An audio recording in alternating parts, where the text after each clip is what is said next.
অবঠরেন, শোনেন না, এইটা কি ৩৩ নম্বরের বাড়ি? কোলের ছেলেকে ঘুম পাড়াবার জন্যে তার পিঠ চাপড়াবার সঙ্গে সঙ্গে গুনগুন করতে করতে মমতা সদর দরজা পর্যন্ত এসেছিল। ডাক শুনে বাইরের দিকে মুখ ফেরালো। ২৫-২৬ বছরের একটি বউ তাদের একেবারে দৌড়ের সামনে এসে দাঁড়িয়েছে। পরনে নীল পেড়ে খাটো শাড়ি, আঁচলে মাথায় সবটুকু ঢাকেনি, সিঁথিতে মোটা সিঁদুরের দাগ, কপালে ছোট্ট সুগোল ফোঁটা, দুহাতে দুগাছা মোটা মোটা শাঁখা আর গাছতই করে কাঁচের চুড়ি। দেখলেই বোঝা যায় নিম্ন শ্রেণীর গৃহস্থ ঘরের বউ। গায়ের রং ময়লা, চেহারাও একটু রোগাটে, কিন্তু ওরই মধ্যে মুখে বেশ একটু লক্ষ্মীশ্রী আছে। নাক চোখ তেমন চোখা চোখা না হলেও মুখের গড়নটুকু ভারী মোলায়েম, কথা বলবার ধরনটুকু বেশ মিষ্টি। মমতা একটু এগিয়ে গিয়ে বলল, হ্যাঁ, এ বাড়ির নাম্বারই ৩৩। কেন বলো তো? সে কথার জবাব না দিয়ে বউটি আবার জিজ্ঞাসা করল, আর এ বাড়ির কর্তার নাম কি নীলবরণ মুখুজ্জে? হ্যাঁ, কেন, তাকে দরকার নাকি তোমার? বউটি এবার ঠোঁট টিপে একটু হাসল, বলল, না না, তাকে না, তার পরিবারের নামেই চিঠি দিছেন বৌদিদি, আপনার কাছেই পাঠাইয়া দিছেন, এই নেন চিঠি। নিজের নাম ঠিকানা লেখা ভাঁজ করা এক টুকরো কাগজ বউটির কাছ থেকে হাত বাড়িয়ে নিতে নিতে মমতা আবার একটু হাসল। আমি যে তার পরিবার কি করে বুঝলে? এ বাড়িতে আরো তো ভাড়াটে আছে। বউটি মৃদু হেসে বলল, আমারে বলায়েন কেন বউঠাই রে, আপনারে দেখাই বুঝতে পারছি আমি, আপনি কেডা। মমতা ততক্ষণে চিঠির ভাঁজ খুলে পড়তে শুরু করেছে। ভাই মমতা, সেদিন সিনেমা দেখতে গিয়ে তুমি একটা ঝির কথা বলেছিলে, কিন্তু নতুন কোনো ঝি অনেক খোঁজাখুঁজি করেও পেলাম না। তোমার অসুবিধার কথা ভেবে আমাদের তরঙ্গকেই শেষ পর্যন্ত পাঠালাম। পুরোপুরি নয়, আধা আধি। মাস দেড়েক হলো আমাদের বাসায় ও কাজ করছে, কিন্তু এক জায়গায় কাজ করে ওর পোষাবে কেন? আরেকটা কাজ ওকে জুটিয়ে দেবার জন্য কদিন ধরেই আমাকে ভারী ধরাধরি করছে। এদিকে তোমারও ঝির দরকার। ভাবলাম ভাগ যদি কাউকে দিতেই হয় তোমাকে দেওয়াই ভালো। তরঙ্গরও ইচ্ছে আমাদের জানাশোনা ও আমাদের মতো ভদ্রলোকের বাড়িতেই ও আরেকটা কাজ পায়। আমি তাকে বলেছি, কেবল আমাদের মতো নয়, আমাদের চেয়েও বেশি ভদ্রলোকের বাসায় পাঠাচ্ছি তোমাকে। কথাবার্তা বলে ঠিক করে নিও, আমরা ১২ টাকা করে দিচ্ছি। বাসন মাজা, জল তোলা, বাটনা পাটা, কয়লা ভাঙা সবই করে। স্বভাব চরিত্র বেশ ভালো, দুদিন দেখলেই বুঝতে পারবে। ইতি অসীমা মৈত্র। চিঠি পড়া শেষ করে মমতা উৎফুল্ল স্বরে বললে, ও তাই বলো, অসীমা পাঠিয়েছে তোমাকে? এসো এসো, ভিতরে এসো, কাণ্ড দেখো অসীমার। এখান থেকে এখানে তার জন্য আবার মুন্সিয়ানা করে একটা লম্বা চিঠি পাঠিয়েছে। আচ্ছা, চিঠি লেখার বাতি কর। এসো তরঙ্গ। নতুন ঝিকে নিয়ে মমতা বাসার ভিতরে ঢুকল। মনটা ভারী খুশি হয়েছে মমতার। অনেকদিন ধরে ঝির খোঁজ করছে, কিন্তু পছন্দ মতো কিছুতেই মিলছিল না। এই নিয়ে স্বামী দেবরের সঙ্গে মমতা ঝগড়া পর্যন্ত হয়ে গেছে। তার ফলে দু একটি বুড়ি ঝিকে তারাও ধরে এনেছে দু একবার, কিন্তু তাদের চেহারা আর চালচলন দেখেই সঙ্গে সঙ্গে তাদের বাতিল করে দিয়েছে মমতা। কি দিমাকের কথাবার্তা! ঝি তো নয়, যেন রাজার ঝি। তাছাড়া ১৫-১৬ টাকার কমে কেউ রাজিও হয়নি। অত টাকা কি ঝির পিছনে খরচ করা যায়? সেদিন রূপশ্রী সিনেমায় বন্ধু অসীমার সঙ্গে দেখা, কথায় কথায় তার কাছে নিজের কষ্টের কথাও বলেছিল মমতা। ঝি চাকরের অভাবে দুর্ভোগের সীমা নেই তার। অসীমা তাকে ভরসা দিয়েছিল, আচ্ছা ঝি তোমাকে যেমন করে পারি একটু জুটিয়ে দেব। সপ্তাহ ঘুরতে না ঘুরতে নিজের বাসার ঝি পাঠিয়ে কথা রেখেছে অসীমা। সত্যি এমন বন্ধু আর হয় না।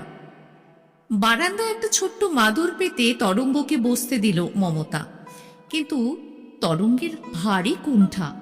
সংকোচের সুখ একপাশে বসে বলল, আবার মাদুর কেন বৌঠাওরে?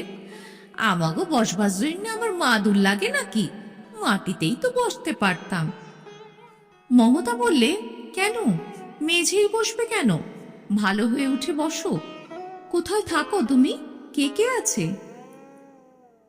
নারকেলডাঙ্গার রিফিউজি ক্যাম্পে থাকে তরঙ্গরা। স্বামী আছে, কিন্তু থাকলে কি হবে? 6 মাস যাবৎ শয্যা ধরা। রোগ কি আর একটি দুটি? হাঁপানি আছে, অম্বলের দোষ আছে। তারা ক্যাম্পে বাবার কাছেই থাকে। ক্যাম্প থেকে রেশন দেয়, বাজার খরচ দেয়, কিন্তু রোগীর খরচ, ফাই ফরমাস তো তাতে মেটে না। তাছাড়া ভবিষ্যতের কথাও ভাবতে হয়।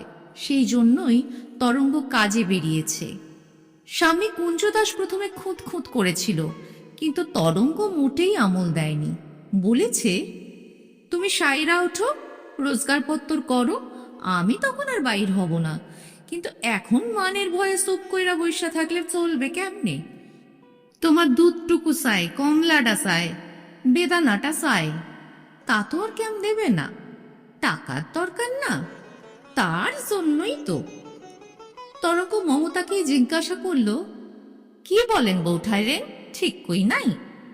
মমতা ঘাড় নেড়ে জানালো, ঠিক কথাই বলেছে তরঙ্গ। তারপর আরো অনেক খবর সংগ্রহ করলো মমতা। ফরিদপুর জেলার খতিসার গ্রামে তরঙ্গদের বাড়ি। জাতি তাঁতি, কিন্তু বাপের বাড়ি কি শ্বশুর বাড়ি কাউকে সে তাঁত বুনতে দেখেনি। বাপের বেনেদের দোকান ছিল, আর স্বামী হাটে বাজারে গামছা বিক্রি করত। কিন্তু রোগে রোগে শরীর এত খারাপ হয়ে পড়ল যে গামছার মুঠ মাথায় করবার শক্তি রইল না। বসে থাকলে খাওয়া পেকে। এদিকে ধানের মন 20 টাকা 25 টাকা। লোকের মুখে মুখে খবর গেল কলকাতা শহরে নাকি গরিব দুঃখীদের থাকা খাওয়ার সরকারি ব্যবস্থা হয়েছে। সেই ভরসায় পাড়াপড়শিদের সঙ্গে সঙ্গে তরঙ্গরাও এসে পড়েছে শহরে। কিন্তু পরের পয়সায় বসে বসে খাওয়া ভালো লাগে না তরঙ্গের। স্বামী একটু সুস্থ হয়ে কাজকর্ম করতে পারলেই সে ক্যাম্প ছেড়ে দেবে। ভদ্রলোকের মতো স্বাধীনভাবে থাকবে, আলাদা বাসা করে। বলতে বলতে হঠাৎ যেন খেয়াল হলো তরঙ্গের। অপ্রতিভ হয়ে বলল, ও মা, গল্পে গল্পে বেলা তো মায়েরা ফেললাম বৌঠাইরেন, আসল কাজের কথা কিছু শুনলাম না। কি কি করতে হবে কয়েন? মানুষ কয়জন আপনারা? মমতা বলল, কাজের জন্য ভেবো না। অসীমাদের বাসায় যে কাজ এখানেও তাই। আর লোকের মধ্যে যে মুখুজ্জে মশাইয়ের নাম মুখস্থ করে এসেছিলেন সেই ভদ্রলোক, তার ভাই, আমি আর আমাদের এই দোলন। ঘরের মধ্যে দোলনায় ঘুমন্ত ছেলেকে দেখিয়ে দিয়ে মমতা বলল, এবার গুনে দেখো তরঙ্গ, কজন হলো? তরঙ্গ লজ্জিত স্বরে বললে, কি যে কয়েন বৌঠাইরেন, মানুষে মানুষ নেই আবার গোনে? কাজের সুবিধার জন্যই জিজ্ঞাসা করছিলাম কথাটা। ভালো কথা, আগে আপনাগো বাসায় কাজ করব না ওনাগো বাসায় কাজ সারিরা আসা তারপর আপনাগো এখানে আসবো? মমতা বলল, সে তোমার যেমন সুবিধে তেমনি করো। তারপর একটু হেসে বলল, অসীমারা পুরনো মনিব, তাদের কাজই তো আগে করা ভালো। তরঙ্গ বলল, না বৌঠাইরেন, তাঁরা তেমন মানুষ না। আমি নিজের ইচ্ছা মতো যাই আসি, কাজকর্ম করি, কেউ কোনো কথা কয়েন না। দাদা বাবুর মতো এমন মানুষ আর হয় না, একেবারে মাটির মানুষ। আর দিদিমণি, কলেজে পড়লে হবে কি, কোনো দিমাগ নাই, অহংকারও নাই। মমতা বাধা দিয়ে বলল, দিদিমণি মানে সুধাংশুবাবুর পিস্তত বোন ইলা বুঝি? তরঙ্গ বলল, তিনিই বৌঠাইরেন। বাড়ি সাদা সিধা, মেজাজও খুব ঠান্ডা, এদিকে ফুর্তিও আছে। প্রথম যেদিন কাজ আরম্ভ করি ঠিক আপনার মতোই নাম ধাম, কে আছে না আছে সব খুঁইটটা খুঁইটটা জিজ্ঞাসা করলেন। নাম শুনে বললেন, ভারী চমৎকার নাম, আমি লজ্জায় মরি। মমতাও হাসল, সত্যি তোমার নামটি বেশ সুন্দর। তরঙ্গ না হয়ে খেন্তি, পাঁচির, যশোদা, মানদা হলেই হয়েছিল আর কি।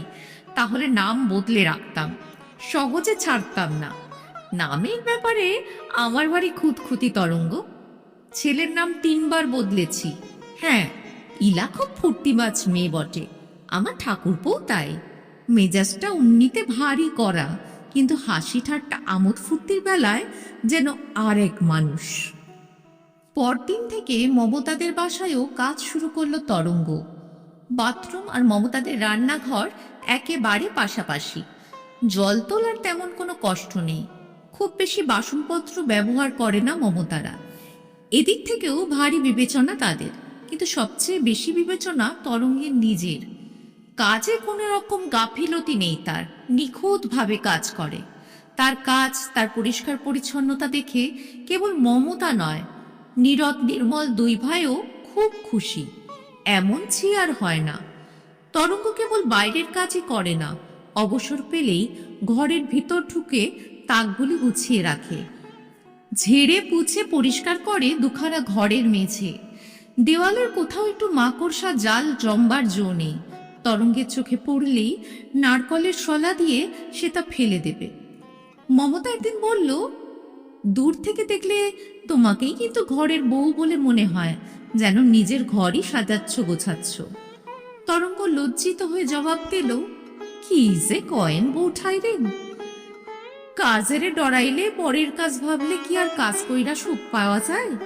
সব কাজে নিজের কাজ মনে কইরা করলে কাজে আর কোনো কষ্ট থাকে না বউঠাই রে। নির্মল পাশের ঘর থেকে বলে উঠল, শোনো বৌদি, শুনে শেখো। বছর 6-7 বিয়ে হয়েছে তোমার, এতদিনেও শ্বশুর বাড়িকে নিজের বাড়ি বলে ভাবতে শিখলে না। অফিস বাড়ির মতোই দায় সারা কাজ করো, আর তরঙ্গ 2 দিনেই কেমন।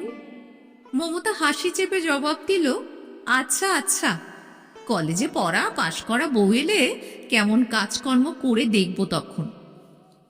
তরঙ্গ ফিসফিস করে বলে, ও বাসার ইলা দিদিমণির সঙ্গে কিন্তু আমাকে ছোট দাদাবাবুরে চমৎকার মানায়। কলেজে পড়লে হবে কি, কোনো দেমাক টেমাক কিছু নাই তার।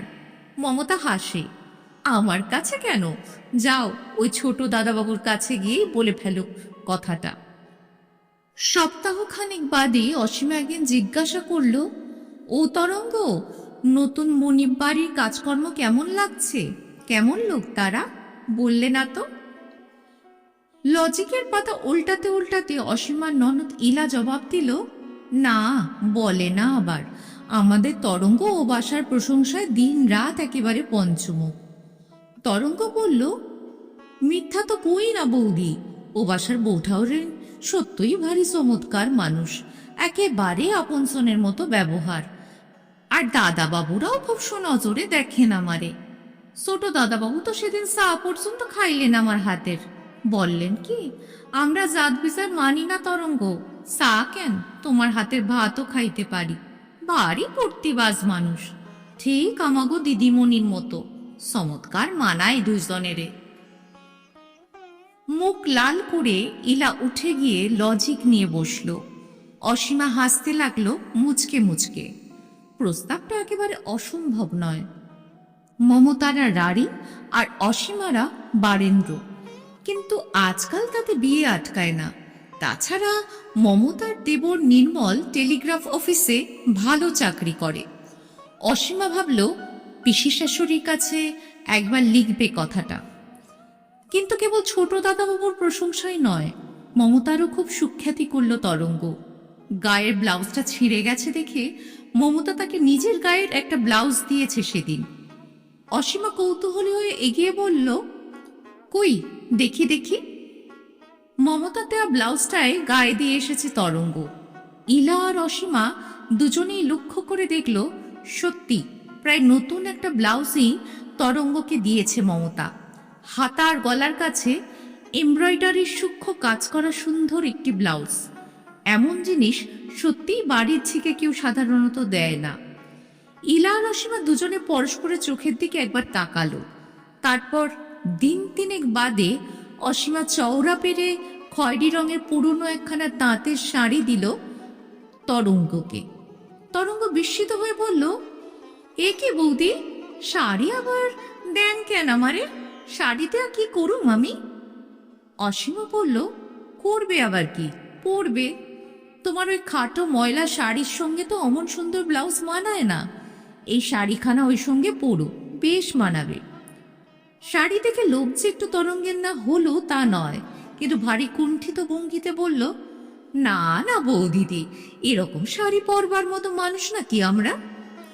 অসীমা একটু ধমকে সুরে বলল, আহা নাও না, অমন ফ্যাশনওয়ালা ব্লাউজ পরতে পারলে আর শাড়ি পরতে পারবে না? শেষে বললে, না নিলে আমি কিন্তু ভারী অসন্তুষ্ট হব তরঙ্গ।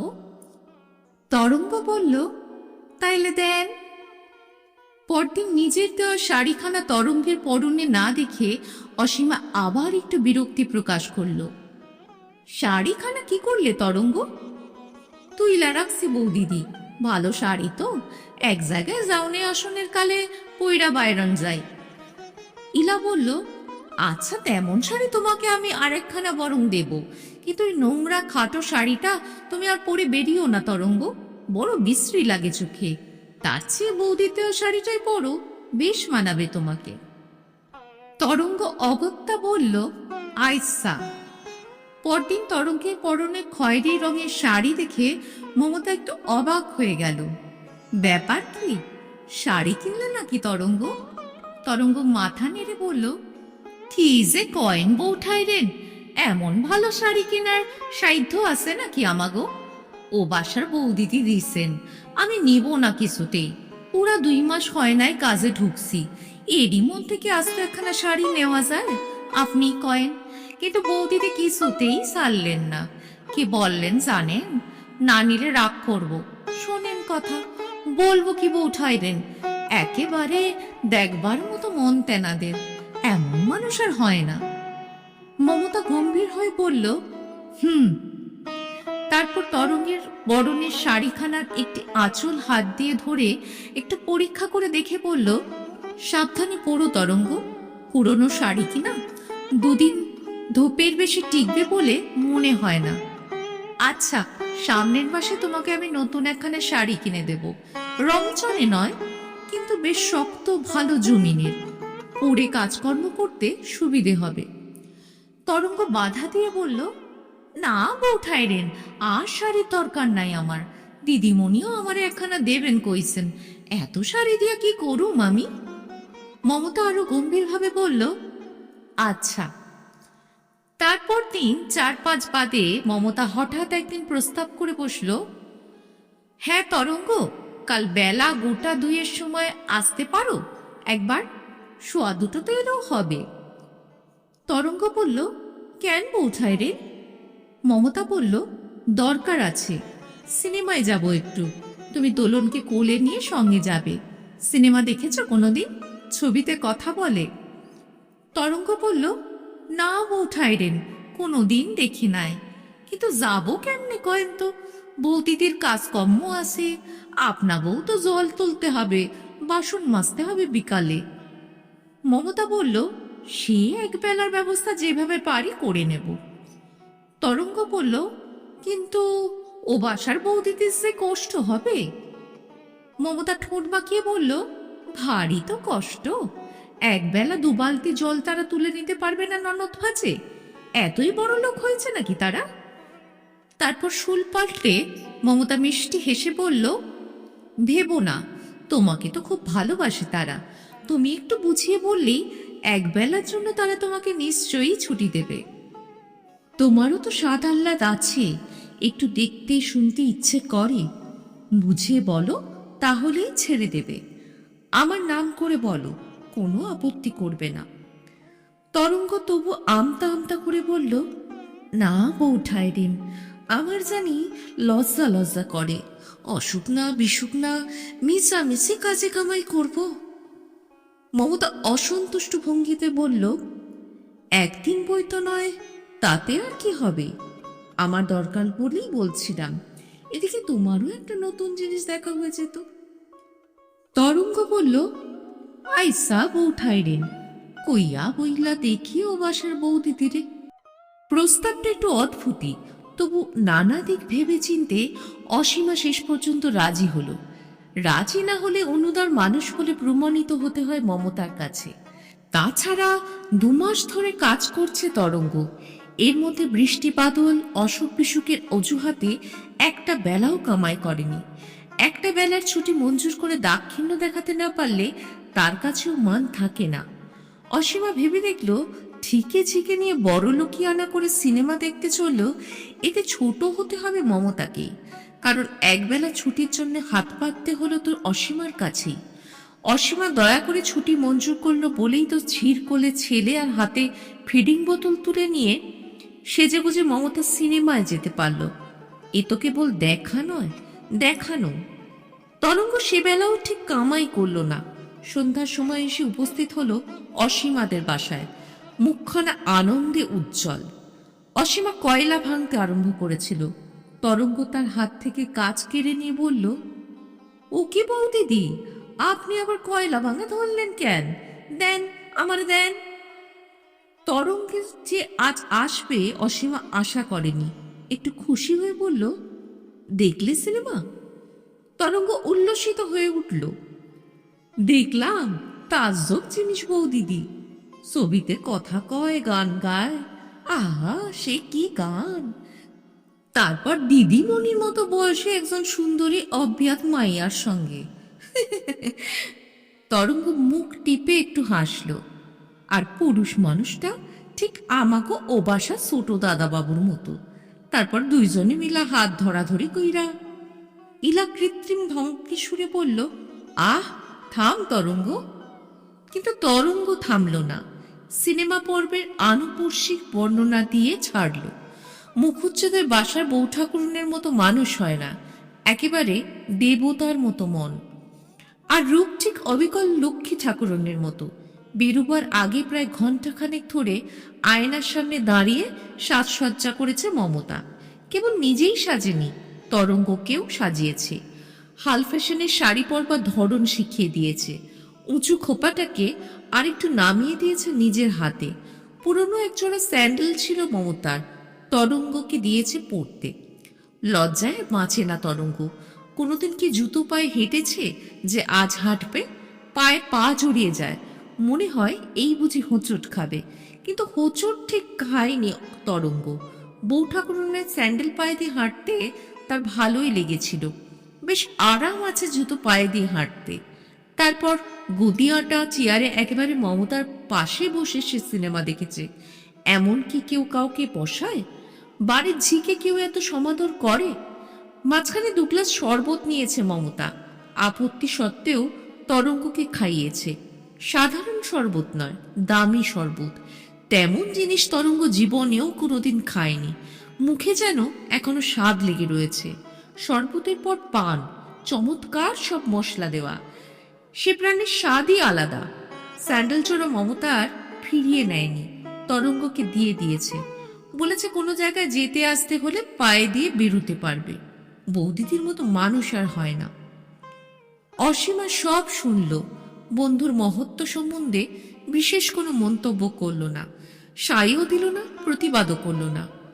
কাজ সেরে সন্ধ্যার পর ক্যাম্পে ফিরে যাওয়ার সময় মানদা আর ক্ষান্তমিনীর সঙ্গে দেখা হলো তরঙ্গের। তারাও ঝিগিরি করে।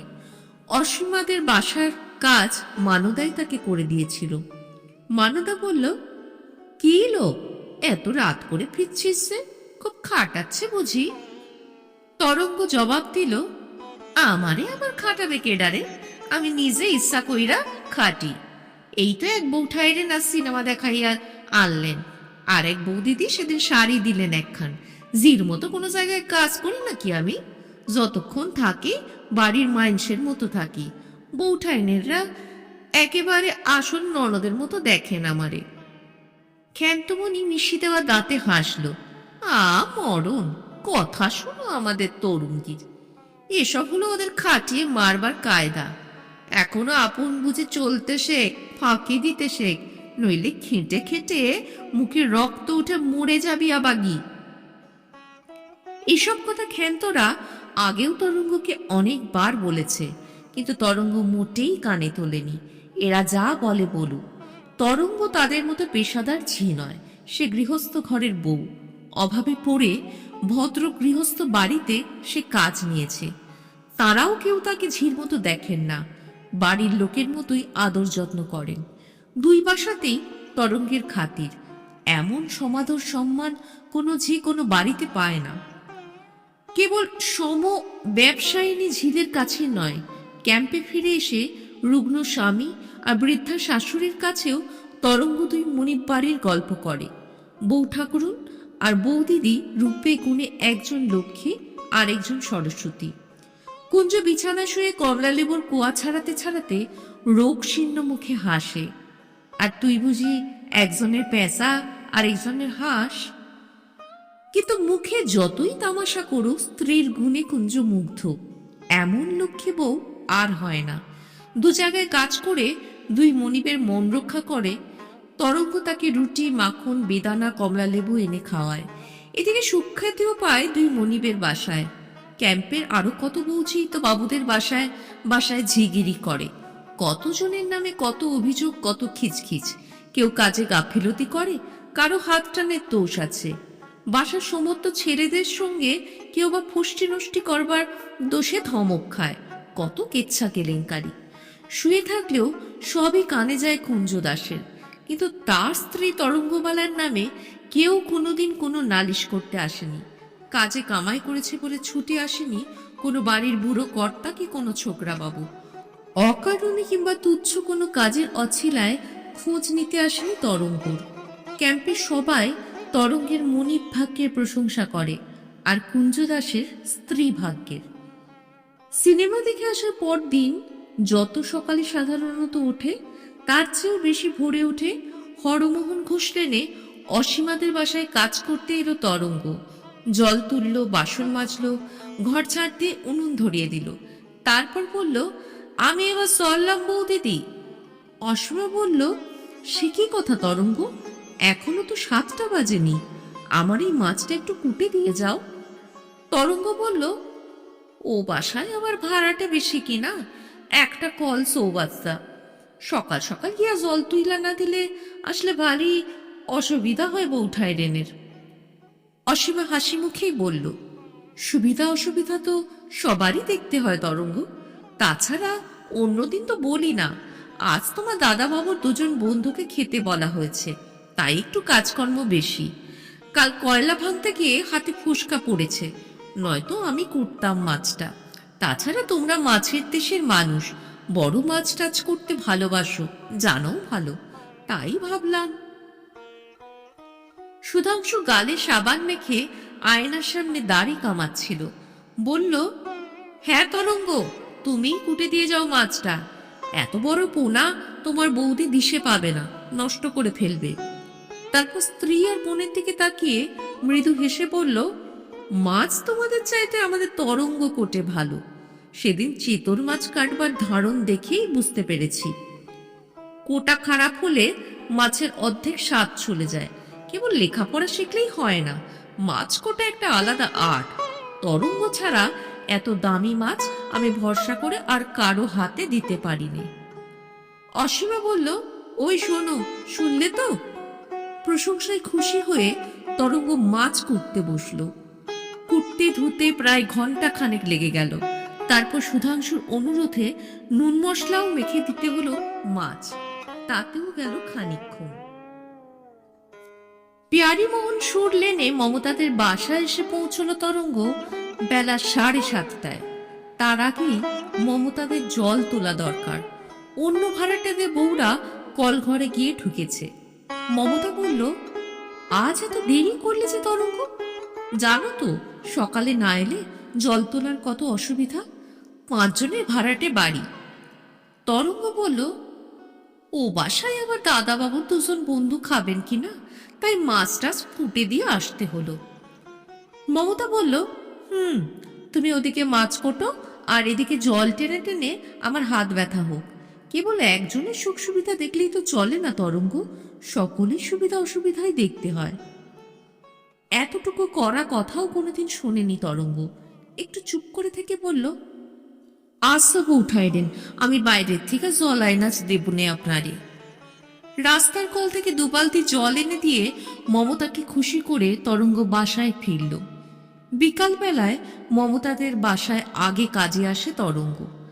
আজও 3টা বাজতে না বাজতেই এসে উপস্থিত হলো, কিন্তু অন্যদিন যেমন 4:30 সময় যায়, আজ তা যেতে পারল না।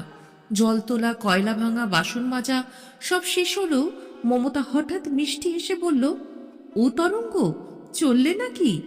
শোনো। কি বৌঠাই রে? মমতা বলল, দাঁড়াও একটু, তোমার দাদাবাবুর পাশ বালিশটা কেমন করে ছিঁড়ে গেছে দেখো। কাল সারা বিছানাময় তুলোয় একেবারে মাখামাখি। গোটা 2 ফোঁড় দিয়ে ঠিক করে দিয়ে যাও না। রবিবার।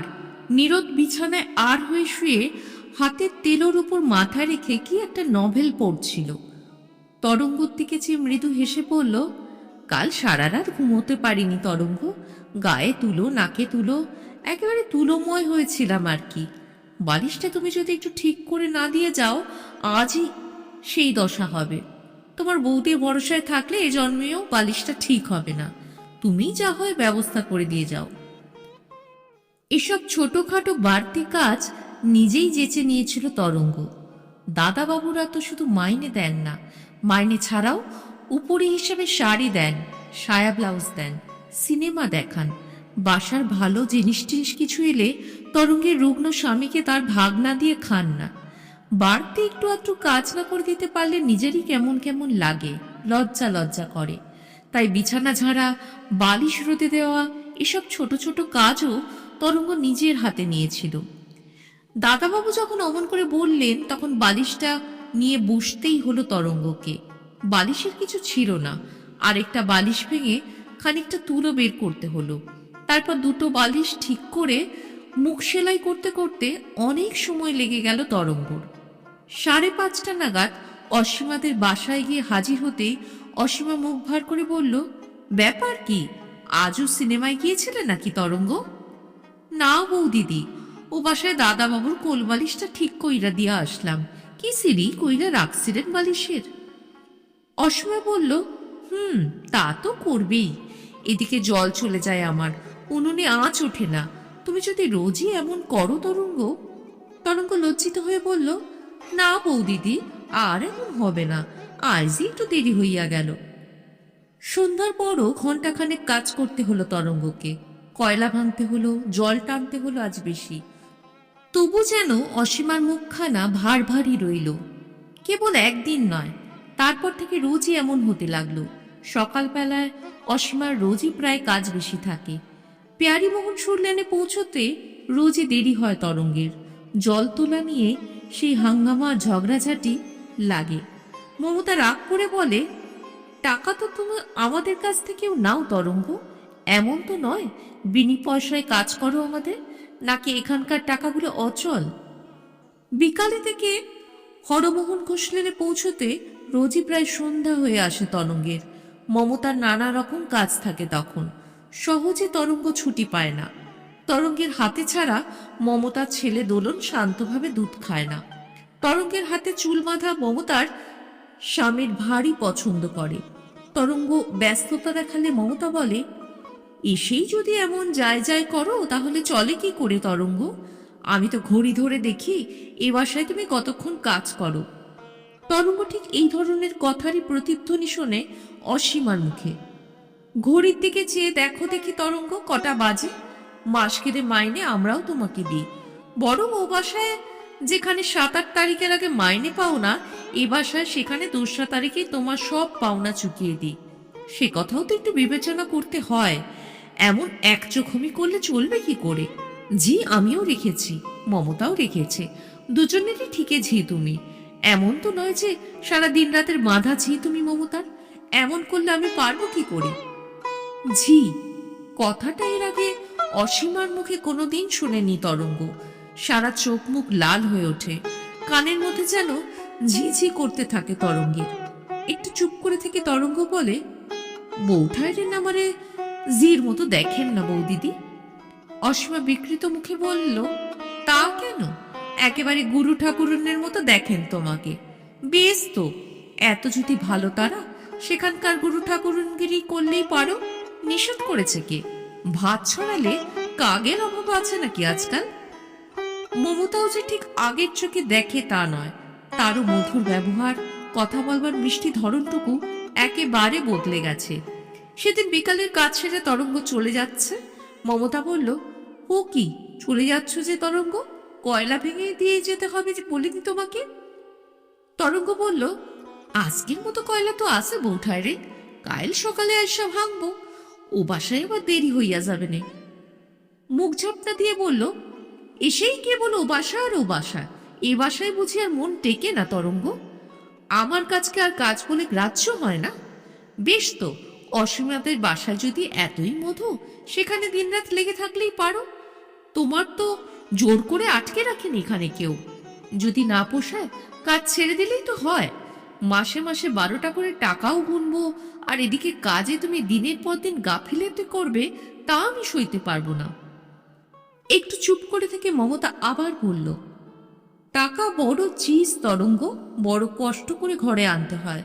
14 আট মাটি খুঁড়লে একটা পয়সা বেরোয় না, জানো তো। তরঙ্গ একটু চুপ করে থেকে বলল, আপনি এসব বলছেন, ও বাসার বৌদি কিন্তু। রাগে আরো জ্বলে উঠল মমতা, শুনেছি শুনেছি, ও বাসার বৌদি দুধ দিয়ে মুখ ধুয়ে দেন তোমার, তিনি একেবারে ভালো মানুষের গোড়া। তরঙ্গ কদিন ধরেই লক্ষ্য করছে, এ বাসার বউ ঠাকুরন ও বাসার বৌদিদির সুখ্যাতি ঠিক আগের মতো শুনতে পারে না। ও বাসার বৌদিদিও যে এ বাসার বউ ঠাকুরনের প্রশংসা শুনলে খুশি হয়, তাও নয়। একটু চুপ করে থেকে তরঙ্গ বলল, আমি তা বলছিলাম না বৌঠায় রেন, বলছিলাম আপনার এখান থেকে যাইতে একটু দেরি হইয়া গেছিল দেখা কি গাইলটাই না গাইলেন তিনি। আপনার বাসায় নাকি আমি বেশি কাজ করি, তার কাজে ফাঁকি দেই। মমতা বলল, তাই নাকি? এসব কথা বলেছে নাকি অসীমা? তা তো বলবেই, চিরকালই ওই ওই রকম কুঁদুলে স্বভাব, আর কথা একেবারে চাঁচা ছোলা, কোনো রকম মিষ্টত্ব নেই মুখে। তরঙ্গ লক্ষ্য করলো, বেশ একটু সহানুভূতি আর অন্তরঙ্গতার ভাব এতক্ষণ বাদে মমতার মধ্যে ফের আবার দেখা যাচ্ছে। তরঙ্গ উৎসাহিত হয়ে বলল, মিষ্টি কথা দূরে থাও, এমন মুখ খারাপ কইরা গাইল দিলেন যে কব কি বৌঠাইলেন। সেই সব কথা ভদ্রলোক কেন, আমাকে মতো জি চাকরের মুখ দিয়েও বাইর হয় না। মমতা বলল, ভদ্র অভদ্র জাতের মধ্যে লেখা থাকে না তরঙ্গ, মানুষের স্বভাব ব্যবহার চালচলনেই তা বোঝা যায়। অসীমার মুখ যে কি একখানা বস্তু, তা আমার জানতে বাকি নেই। ফেরার সময় মনটা একটু খচখচ করতে লাগলো তরঙ্গের। এর আগে একজনের কথা আরেকজনের কাছে সে লাগায়নি, কাজটা ভালো নয়। আজ বড় মুখ আলগা করেছে, বড় বাড়াবাড়ি করে ফেলেছে। কিন্তু সেই সঙ্গে মনে পড়ল, অনেক দিন বাদে মমতা তার সঙ্গে ভালোভাবে মন খুলে কথা বলেছে, আর কথায় কথায় কয়লা না ভেঙে চলে আসারও কোনো বাধা দেয়নি বা ওজোর আপত্তি করেনি। সামান্য দেরি হওয়ার জন্য অসীমা যখন আজও তাকে বকুনি দিল, খোঁটা দিল কাজ ফাঁকি দেওয়ার, তখন মোড আর ভালোবাসা পাওয়ার নতুন অস্ত্রটি এখানেও প্রয়োগ করলো তরঙ্গ। কি করুম কয়েন বৌদিদি, কাজ হইয়া গেলেও নানান চলচুতায় ও বাসার বৌঠায়রে আটকাইয়া রাখেন আমারে, ইচ্ছা কইরা কইরা দেরি করাইয়া দেন। অসীমা বলল, তা তো দেবেই, আমি তাকে নিজে সেধে ঝিঝোগাড় করে দিয়েছি যে, তা শোধ নেবে না? মানুষকে উপকার করতে নেই তরঙ্গ, অনেক মেয়ে দেখেছি, কিন্তু মমতার মতো এমন হিংসুটে মেয়ে আমি আর দুটি দেখিনি। জিলিপির প্যাঁচ ওর মনের মধ্যে। তরঙ্গ বলল, আর যা মুখ বৌদিদি, কব কি আপনারে, কাজ তো আপনার বাসায়ও করি, দোস্তি রুটি খইলে আপনিও তো ধমক টমক দেন, কিন্তু এ যা মুখ, আউ আউ আউ, এমন মুখ খারাপ করতে আমরাও পারি না বৌদিদি। অসীমা বলল, মুখ মমতার চিরকালই খারাপ। তরঙ্গ সাহস পেয়ে বলল, আর কেবল কি আমারে, আপনারে জড়াইয়া জড়াইয়া বৌদিদি, আপনারে জড়াইয়া জড়াইয়া, যাও, ওসব কথা কি দরকার আমার। অসীমা বলল, না না, কানে যখন একবার গেলই সব শুনি, চিনে রাখা ভালো মানুষকে। কি কি বলেছে মমতা আমার বিরুদ্ধে, সব খুলে বল তরঙ্গ, ভাবিস নে, কোনো ভয় নেই তোর। এর একটা কথাও এক কান থেকে আরেক কানে যাবে না। থাক থাক, ওটুকু হলুদ আমি নিজেই বেটে নেব। তক্তপোষের তলা থেকে পানের বাটিটা এগিয়ে আনলো অসীমা। আয়, পান খা। অনেকদিন এমন আদর করে, এমন অন্তরঙ্গ সুরে তরঙ্গকে ডাকেনি অসীমা। তরঙ্গ কি সে ডাকে সাড়া না দিয়ে পারে? তারপর ধাপের পর ধাপ এগিয়ে চলল তরঙ্গ। উপায়টা ভারী চমৎকার।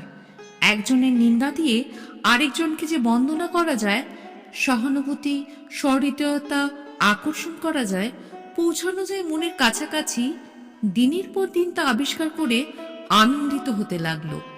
মাইনে ছাড়া বাড়তি উপহার ইদানি একেবারে বন্ধ হয়ে গিয়েছিল, আবার শুরু হলো।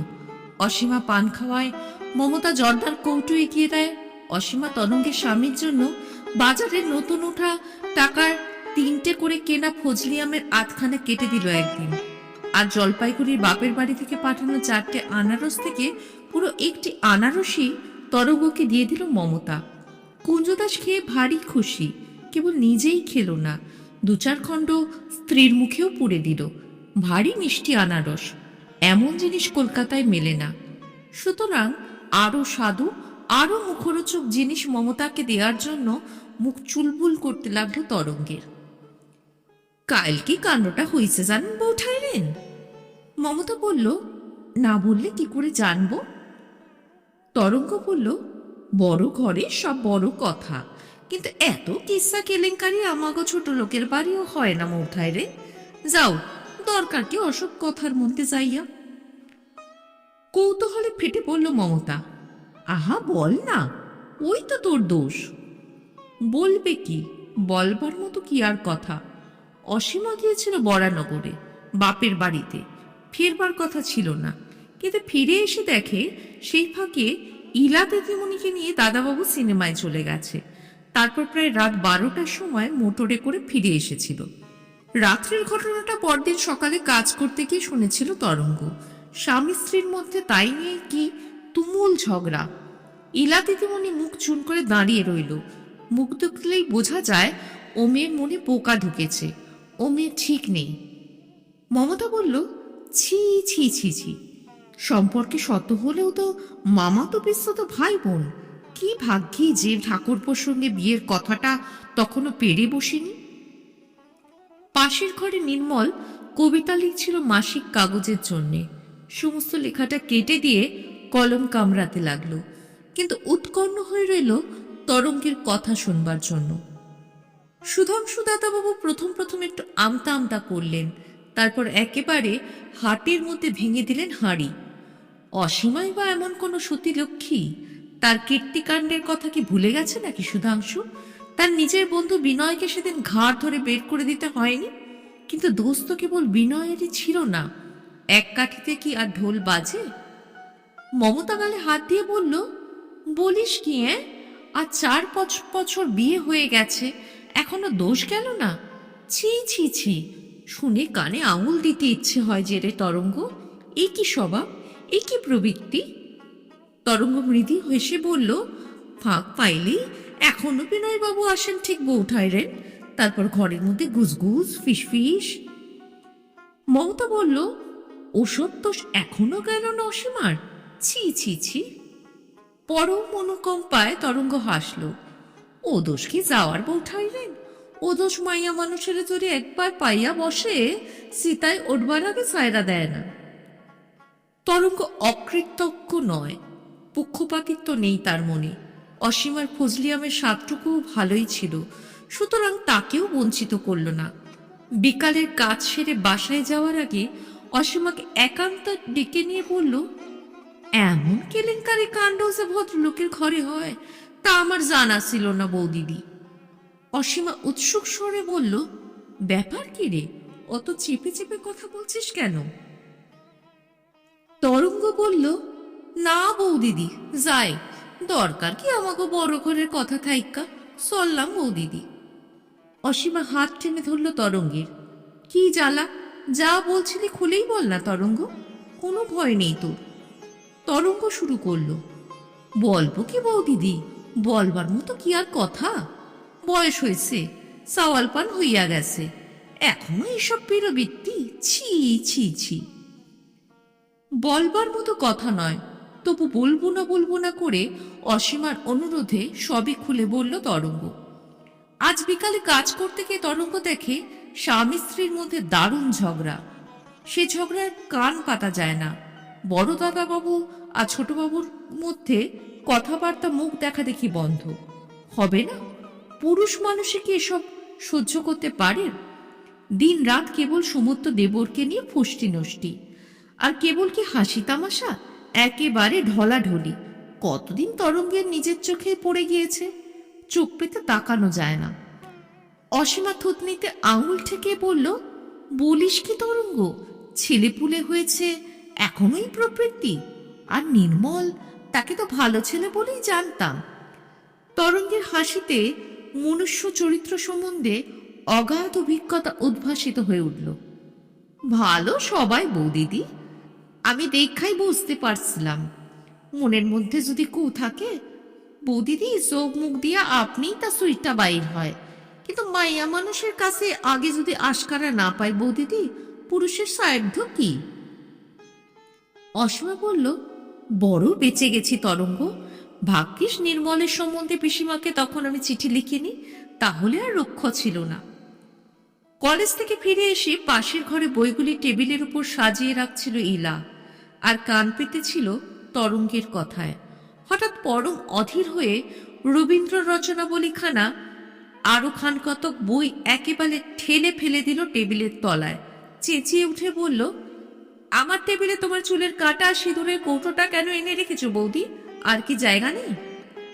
অসীমা তার দিকে তাকিয়ে বলল, বড় বাঁচা বেঁচে গেছিস তুই। তরঙ্গে যাওয়ার সময় কাঁঠালের এক টুকরো ইঁচড় অসীমা তার হাতে তুলে দিয়ে বলল, নে রেধে খাস দুজনে। আমাকে তুই রক্ষা করেছিস তরঙ্গ।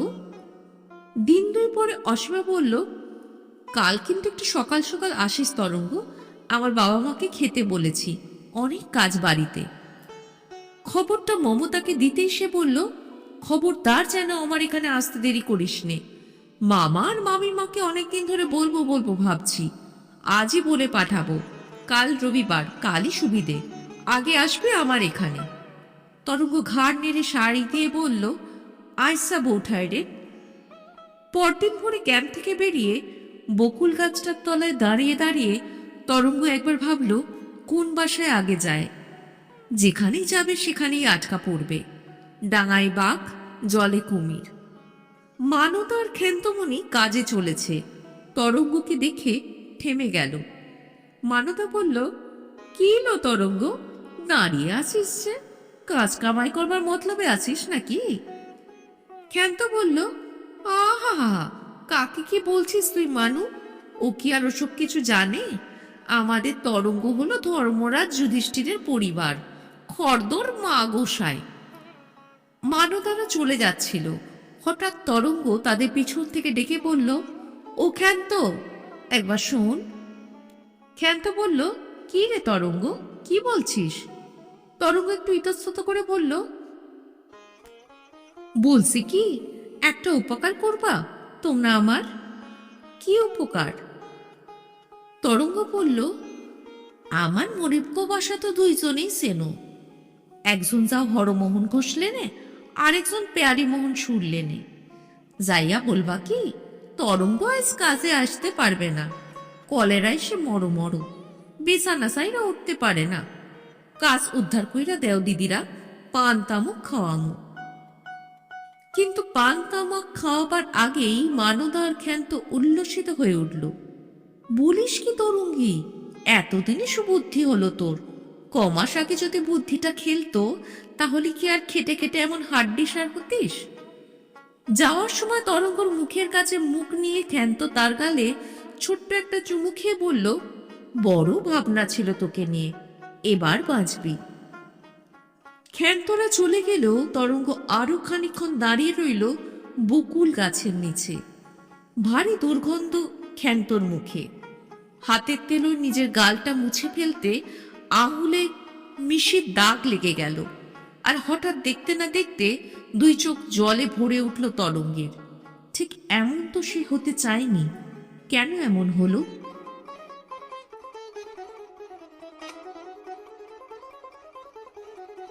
কুসুমকলির ব্যাকস্টেজে আজ পাঠ করলাম শ্রী নরেন্দ্রনাথ মিত্রের গল্প দ্বিচারিণী।